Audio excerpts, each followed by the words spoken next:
안녕하세요, 목사님. 안녕하십니까. 오늘은 S서서를 나가는 게 아니라 약간 중간적인 지막대에 대한 연결하면서 진행해 주신다고요. 네, 그렇습니다. 저희가 이제 팍스 페르시아나, 페르시아 제국의 평화라는 주제를 바탕으로 세기말적 지구 역사의 마지막 제국, 이 첫째 짐승, 계시록의 14장이나 첫째 짐승과 연합해서 이제 움직이게 될 건지에 대해서 약간 살펴봤는데요. 이번에는 그 부분만 딱 떼서 지금 이제 말세의 우리 지금 이 사회 현상 어떻게 이해될지 조금 더 들어가 보고 싶습니다. 한번 우리 함께 나가 보도록 하겠습니다. 제목은 두 라이벌의 몰라. 9번에 걸쳐서 저희가 이 얘기를 하려고 하는데요. 살펴보도록 하겠습니다. 지금 이제 캐나다도 지금 산불 때문에 지금 난리거든요, 사실. 저희도 지금 뉴스를 접해서 봤습니다. 이게 사실은 이제 북미에서는 기후변화, 온난화 이런 거에 대해서 상당히 반대하시는 분들이 많으세요. 왜 그러죠? 다 뭐 예전에 있던 그대로인데 왜 자꾸 이거를 조장하느냐. 아니, 이게 음모다. 인간들을, 우리 시민사회를 통제하기 위한 글로벌리스트의 음모다라고 공공연하게 얘기하시는 분들이 적지 않습니다. 근데 그것이 맞다 틀리다를 떠나서 만나서 말씀을 나누다 보면 다들 한결같이 하시는 말씀은 이것이 기후변화의 결과인지 아니면 우연의 일치인지 모르겠지만 어쨌든 이상하다. 저희 동네도 원래 뒷산에 허슨베이 마운틴인데 수십 년 전에는 이렇게 빙하가 마을 철도 옆까지 와 있었어요. 근데 지금은 빙하가 지금 한여름 되면 이제 끝까지 다 녹아가지고 지금 빙하가 별로 없습니다. 여기서 오래 사신 분들, 60년 사신 분들, 이런 분들 얘기 말씀 들어보면 반세기 전에 자신이 경험한 날씨랑 지금 날씨가 완전 다르다. 그러면서 하시는 말씀이 뭐냐면 말세다. 이런 말씀하세요. 둠스데이, 지옥문이 열리고 있다. 뭐 이런 표현들 많이 쓰세요. 이거는 기독교인이든 기독교인이 아니든 신을 믿든 신을 믿지 않든 다 똑같이 하는 말씀이십니다. 그러면 지금 우리는 어디쯤에 와 있는가? 지금 우리는 어디로 가고 있는가? 이 부분을 성경을 통해서 다시 한번 조금 살펴보면서 앞으로 어떻게 전개될 것인지 다시 한번 좀 살펴보겠다는 거죠. 마지막 때 하면 어떤 책을 찾아봐야 되죠? 다니엘서 요한계시록 아닐까요? 그렇습니다. 그래서 이제 우리가 한번 배웠던 것처럼 성경의 마지막 때라는 말이 단 5번 등장하는데 그게 다 어디 등장하냐면 구약 성경 다니엘서에 등장하고 있습니다. 다니엘서. 그래서 근데 그 마지막 때라는 용어가 지금 우리에게 가장 와닿는 마지막 때는 사실 다니엘서 11장 40절인데 그 11장 40절에 있는 말씀도 2300일 예언을 통해서 살펴볼 수 있어요. 뭐냐면 2300일 예언에는 BC 457년 예루살렘 중건령을 기점으로 70주 예언이 있고 나중에 잠시 다시 얘기했지만 70주 예언인데 이거는 예수님에 관한 예언입니다. 또 2300주야에 또 다른 예언이 하나 더 들어가 있는데 그건 뭐냐면 1261 예언인데 1260년 예언이죠. 네. 그거는 1798년 내 끝을 맺는 작은 뿔에 관한 얘기입니다. 그러니까 2300주야 예언은 선악간의 대쟁투에서 선의 편에 있는 예수님과 악의 편과 악의 대리자인 어둠의 세력과의 세력이 어떻게 이 땅에서 일어나서 싸우느냐 그거를 우리에게 지금 보여주고 있는데요. 그런 의미에서 마지막 때 다니엘 11장 40절 한번 보겠습니다. 마지막 때에 남방왕이 그를 찌르리니. 그가 누구냐? 북방왕이다. 북방왕. 자, 마지막 때 남방왕이 그 북방왕을 찌르는데 이게 무슨 일이냐?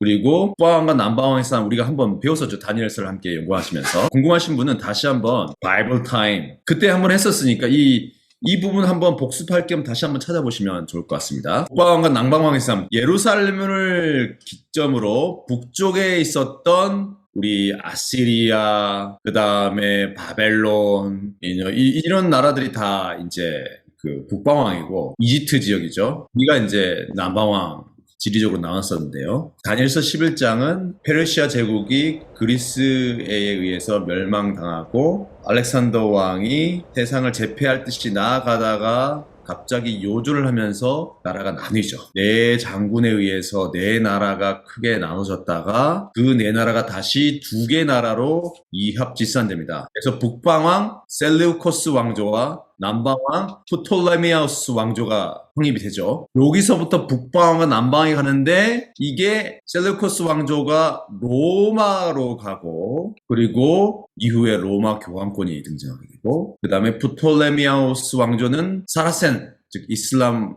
국가가 되고 그리고 이 세력이 무신론 이주의 정신인 난 신을 모른다. 이 무신론 공산주의로 변모해 갑니다. 그래서 다니엘 11장 40절 남방왕이 북방왕을 찌르는 사건은 바로 1798년 아까 말씀드린 2300주야의 예언의 우산 아래에 있었던 큰 두 개의 예언 중에 하나였던 1260일 예언의 끝 프랑스 대혁명이 바로 남방왕이 북방왕을 찌르는 사건이었다는 거죠. 바로 AD 538년에 교황이 세속 사회에 대한 최상권을 얻게 되었고 이후 1260년 동안 그 맹위를 떨치다가 1798년 프랑스 혁명을 통해서 피우스 6세가 옥사하는 사건이 발생하죠. 그러면서 상처를 입습니다. 그러니까 1260일 예언의 끝은 1798년 작은 뿔 로마 카톨릭 교회가 상처를 입은 해이고 이게 언제라고요? 이게 바로 마지막 때의 시작입니다. 시작. 어떤 신호를 주는 거군요. 그렇죠. 큐사인이 떨어진 거예요.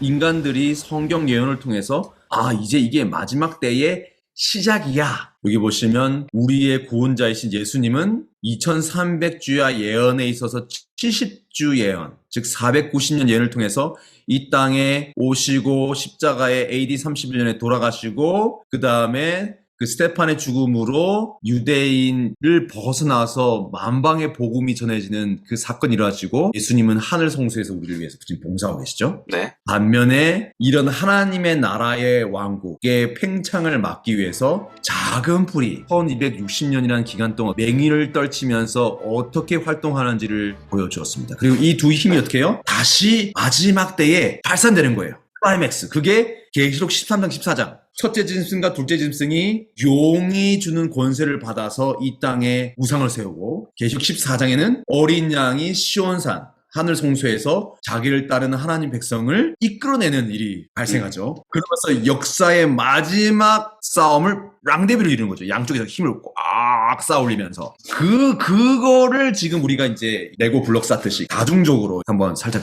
살펴보는 거죠. 그러니까 2300주야 예언 속에 마지막 싸움을 위한 두 거대한 힘의 세력이 무엇인지 보여주고 그리고 그 안에 마지막 때의 시작이 들어있어요. 그게 1798년 작은 뿔이 상처를 입으면서 시작됐고 그리고 2300주의 끝 1844년은 하늘 성소에서 예수님이 마지막을 위한 대속죄를 시작한 거죠. 그러니까 마지막 때는 1798년, 1844년은 하늘 성소에서 하늘로 승천하신 예수님께서 대속죄일 죄를 사함받는 대제사장의 가장 중요한 사역이 시작됐다는 거죠. 자, 그러면 다시 우리가 11장 40절을 다시 한번 읽어주실까요? 마지막 때에 남방왕이 그를 찌르리니 북방왕이 병거와 마병과 많은 배로 회리바람처럼 그에게로 마주와서 그 여러 나라에 들어가며 물이 넘친같이 지나갈 것이요. 그러니까 이 마지막 때의 남방왕 무신론 세력이 프랑스 혁명을 통해서 어떻게 해요?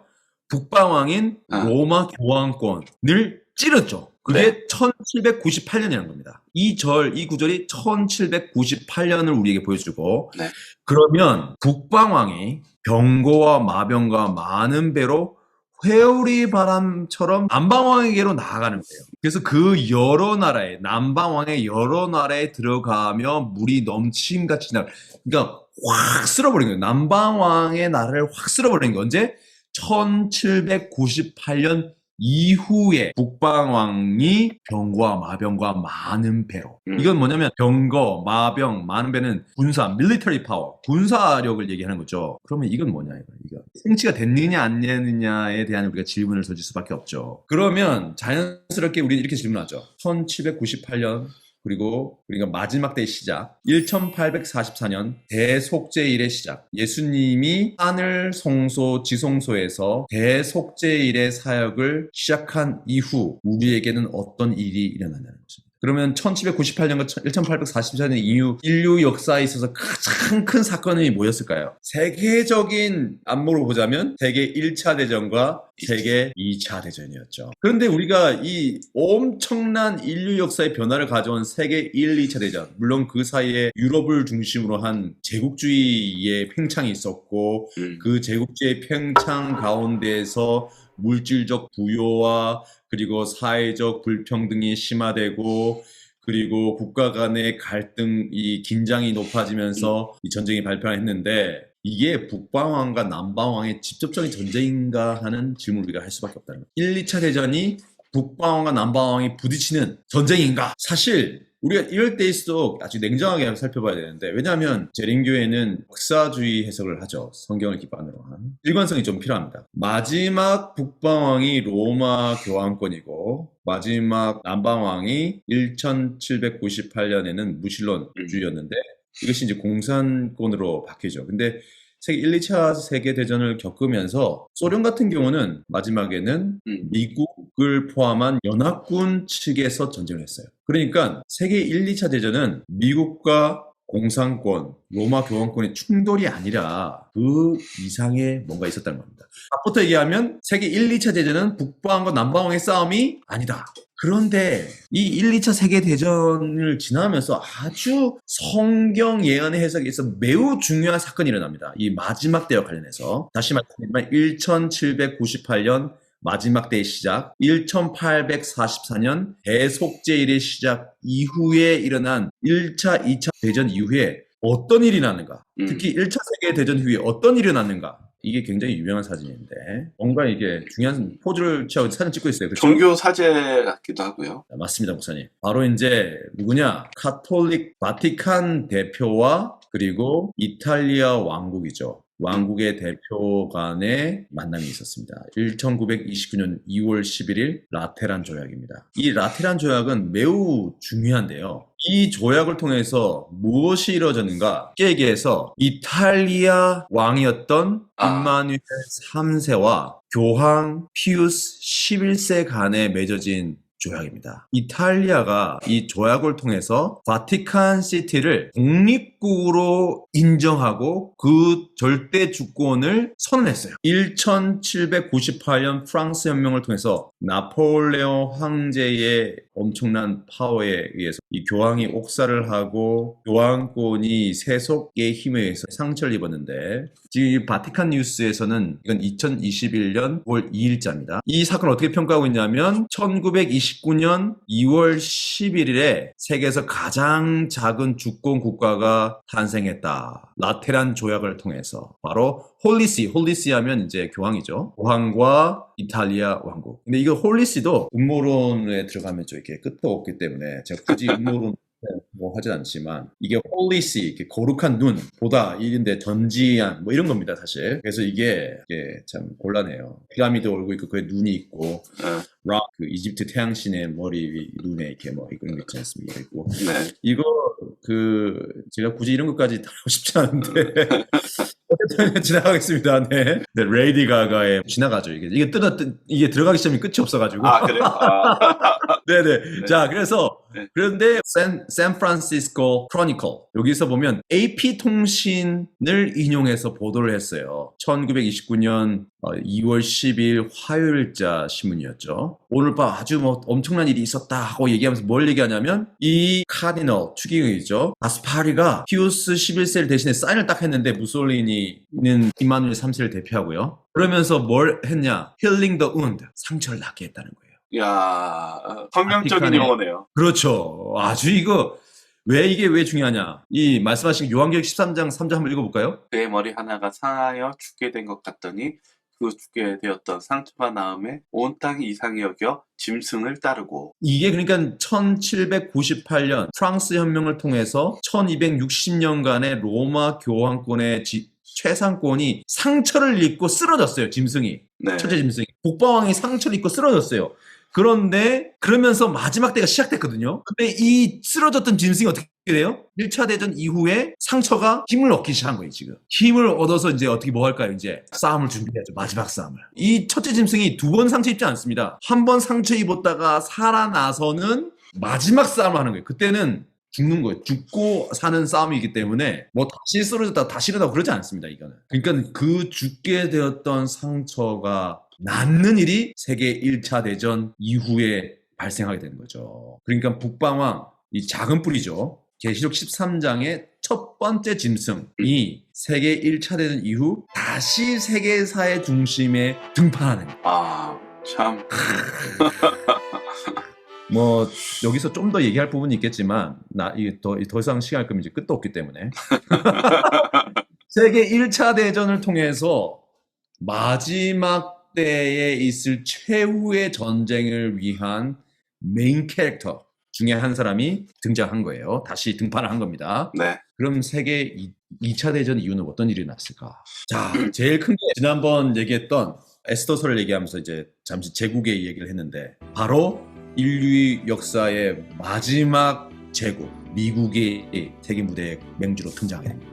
이게 참 순서대로 가고 있는 거군요. 그렇죠, 그렇죠. 팍스 아메리카나, 즉 미국 중심의 평화 시스템이 구축되어가기 시작한 거죠. 세계 2차 대전 이후 바로 생겼다고는 할 수 없습니다. 하지만 이 자료를 보시죠. 찰스 미, 또 마셜 플레인이라는 책에 보면 미국을 통해서 이루어지는 세계적인 이 평화의 시대의 시작을 이 책을 다루고 있는데 거기서 이렇게 얘기하고 있어요. 세계 2차 대전의 끝 무렵에 끝에 그러니까 1945년이죠. 미국이 세계의 경제와 군사의 주도적인 힘을 갖게 되는 거예요. 그래서 미국이 다른 나라의 경제 군사적으로 이끌어 나가는 역할을 2차 세계대전 이후에 가지게 된 거예요. 왜냐면 이제 독일을 중심으로 한 이제 독일이죠, 일단 독일. 네. 그리고 이번엔 일본. 이렇게 해서 이제 세계 1, 2차 대전에 어떤 엄청난 화마가 몰아칠 때 그 전까지는 특히 영국이 강력한 힘을 발휘하고 있었는데 세계 1, 2차 대전을 지나면서 저물고 떠오르는 세계 패권 국가 USA, 미합중국의 등장이 된 거죠. 이게 세계 2차 대전을 지나면서 엄청난 슈퍼파워가 등장하는데 바로 미국과 또 다른 정치, 경제, 군사 라이벌이 등장합니다. 다니엘서 11장과 계시록 13장을 생각할 때 첫째 짐승, 계시록을 보면 용이 첫째 짐승과 둘째 짐승을 얘기하는데 세계 1차 대전을 지나면서 첫째 짐승이 상처가 나오면서 다시 재등판을 했죠. 그리고 2차 대전을 통해서 둘째 짐승이 등판을 했습니다. 그리고 다니엘 11장을 볼 때 북방왕과 남방왕의 싸움이 있어야 되니까 북방왕 카톨릭이 등판을 다시 했으면 자기 찔렀던 남방왕이 있어야 돼요. 남방왕. 무실론. 세계 2차 대전이 딱 끝나자마자 자 1947년이죠. 45년에 이제 끝났으니까 이게 뭐냐면 이제 카톨릭 교회들에게 이제 교육 차원에서 발표하는 이제 그 책자입니다. 이게 보세요. 어떻게 되지 보세요. 이게 우리의 미래다 하면서 보면 어떤 그림이에요? 미국이 막 성전이 막 불타고 막 우상주의자들이 이제 미국을 이제 덮쳐가지고 이제 막 미국이 불타고 이제 미국이 여기 보면 사람들이 막 기아에 떨고 막 목 조르고 막 지금 막 조 맞고 이렇죠. 이게 우리의 미래다 하면서 경각심을 일으키는 거예요. America under communism. 어제 오늘의 얘기가 아니라 사실은 얼마 전에 이제 오바마 대통령 같은 경우에 계속 꼬리표처럼 따라다닌 게 뭐냐면 이렇게 공화당 측에서는 오바마 대통령이 공산주의자다, 커뮤니스트다 하고 끊임없이 불편했죠. 사실 뭐 오바마 대통령이 공산주의자는 아니죠. 우리나라 식이면 그런 거죠. 한국도 이제 뭐 제가 이제 정치 얘기를 하면 안 되지만 누굴 뭐 떠나서 저 사람 빨갱이야. 뭐 대통령이 지금도 빨갱이야 이렇게 얘기하거든요. 미국에서 똑같이 있었던 거예요. 오바마를 향해서 뭐라고요? 공화당 층에서는 빨갱이야 이렇게 하거든요. 그냥 얘기해요. 커뮤니스트라고. 저는 이제 다시 말씀드리지만 공화당이다, 민주당이다. 네, 그러니까 어느 편을 든다 이게 얘기가 아니라 이것이 당시에 그리고 지금도 여전히 유효한 세계관이에요. 이게 뭐냐? 냉전 시대에 들어간 거죠. 그러니까 새로운 둘째 짐승, 첫째 짐승 로마 카톨릭, 그리고 북방왕 로마 카톨릭, 남방왕 공산주의. 이게 세계 2차 대전을 통해서 1, 2차 대전을 통해서 세속 우리 이 지구별에 이 영적인 대쟁투는 뒷면에 있죠. 근데 그 앞면에 인간사를 이 지구별을 크게 요동치게 하는 많은 바람과 많은 물들, 사람과 전쟁과 이 모든 소용돌이를 이끌어 나가는 그 큰 힘의 세 축. 마지막 전쟁에 있어서의 세 명의 최대 주인공 누구요? 교황권이죠. 교황권. 마지막 북방왕이죠. 그리고 계시록 13장에서는 첫째 짐승입니다. 그리고 미국은 많은 병거와 그다음 배, 은사력. 다니엘서는 군사력. 그다음에 둘째 짐승, 세계를 호령하는 둘째 짐승인 거죠. 법을 만들고 경제로 사고 팔기 못하게 하고. 그리고 세 번째 힘은 공산주의. 마지막 그러니까 세계 1, 2차 대전을 지나면서 이게 무슨 얘기냐? 1798년과 1844년을 지난 이후에 세계 1, 2차 대전이 가장 큰 세계적 사건이었는데 이 두 사건을 지나면서 마지막 북방왕과 마지막 남방왕 그리고 계시록 13장 둘째 짐승이 확고히 그 입지를 가진 것입니다. 어떻게 보면 싸울 준비를 하고 있는 거군요. 성장시켜서요. 그렇죠. 근데 이게 어떻게 해요? 이게 얼마나 절묘하게 지금 다니엘 11장과 계시록 13장, 14장 우리에게 보여주고 있는 거냐. 그러니까 지금 사실 지금 일어나고 있는 세계사적 사건은 이 큰 흐름, 복합적인 정치, 사회, 경제 그리고 종교 세력의 세계 패권 다툼을 통해서 나타나는 파생물이 뿐이에요. 지금 우리가 보고 있는 거는. 우크라이나 사태라든지 한국 전쟁, 베트남 전쟁 그리고 이 모든 것들이 다 그 파생된 사건일 뿐이지 다 이 큰 힘들이 패권을 갖기 위해서 막 싸우고 있는 거예요. 그러면서 어떻게 해요? 더 밀착되고 네. 남방왕과 북방왕의 갈등이 어느 순간에 어떻게 해요? 하면서 끝으로 가는 거죠. 끝으로 가는 것입니다. 참고로 말씀드리면 한국 전쟁도 엄밀히 얘기하면 남방왕과 북방왕의 싸움에 연계되어 있지만 누가 승자였죠? 무승부죠. 무승부죠. 그리고 베트남 전쟁이었어요. 베트남 전쟁. 역사에서는 미국이 패배했다고 얘기하는. 그러니까 이게 참 공교롭게도 공산 진영과 미국이 전쟁에 져본 적이 없어요. 근데 공산 진영과 미국이 붙었을 때는 이긴 적이 없어요. 아직까지. 지금 그러니까 우크라이나 사태도 처음에 어느 정도 하다가 이제 수습하려고 했는데 지금 이게 어떻게 해요? 묘하게 흘러가고 있어요, 지금. 이게 지금 어떻게 간다 떠나서 이게 다 이러한 시절의 연장선상이 있다는 것입니다. 지금은 문자 그대로 말세다. 그러면 우리가 할 수 있는 이 말세 때 할 수 있는 일은 뭔가? 마태복음 24장 14절밖에 없죠. 이 천국 복음이 모든 민족에게 증거되기 위하여 온 세상에 전파되리니 그제야 끝이 오리라. 그제야 끝이 오리라. 음. 뭘 해야지? 복음을 전파해야죠. 복음 전파하기 위해서. 복음 전파해서 땅끝까지. 그러면 그제 끝이 오는데 그때 무슨 일이 일어나냐? 땅끝까지 복음이 전파될 때 그 다음 절에 어떻게 돼 있어요? 그러므로 너희가 선지자 다니엘의 말한 바 멸망에 가정한 것이 거룩한 곳에 선 것을 보거든. 이게 우리가 예전에 배웠던 내용이죠. 보좌의 싸움에서. 그러니까 뭐냐? 복음이 땅끝까지 전해질 때 사단은 첫째 짐승과 둘째 짐승, 계시록 13장에 나와 있는 거죠. 첫째 짐승과 둘째 짐승의 연합을 통해서 그리고 다니엘 11장에 나와 있는 것처럼 북방왕이 어떻게 남방왕을 많은 병거와 회울바람으로 남방의 많은 나라들에 들어가서 휩쓸고 지나가서 어떻게 해요? 자기가 세상을 패권을 차지하는 거예요. 다니엘 11장에 있는 북방왕 그리고 첫째 짐승과 둘째 짐승이 계시록 13장에 있는 멸망의 거룩한 것이 거룩한 곳에 서는 것을 보는 사건이 일어난다는 것입니다. 우리가 할 일은 더욱더 하늘 송수에서 지금 열심히 마지막 싸움을 하고 계시는 예수님과 힘을 합해서 복음 전도하는 거죠. 어떻게 보면은 역사적인 상황 속에서 볼 때는 그저 전쟁과 피비린내 나는 것 같이 보이지만 그 이면 속에서는 이게 하나님과 사단의 싸움의 마지막으로 가기 위한 그 싸움으로 바라볼 때는 이 겉의 모습으로만 보는 것이 아니라 안의 싸움을 바라보면서 저희가 복음 전파에 재림을 준비해야 돼요. 그렇습니다.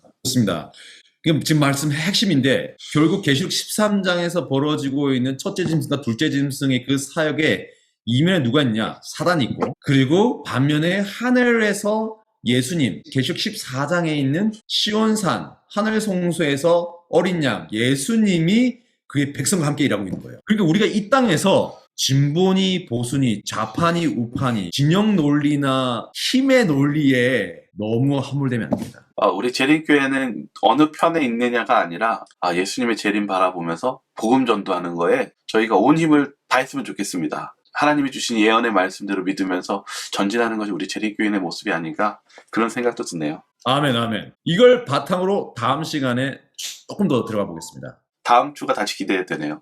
목사님 다시 한번 고맙습니다. 다음 시간에 또 뵙도록 하겠습니다. 네, 감사합니다. 감사합니다.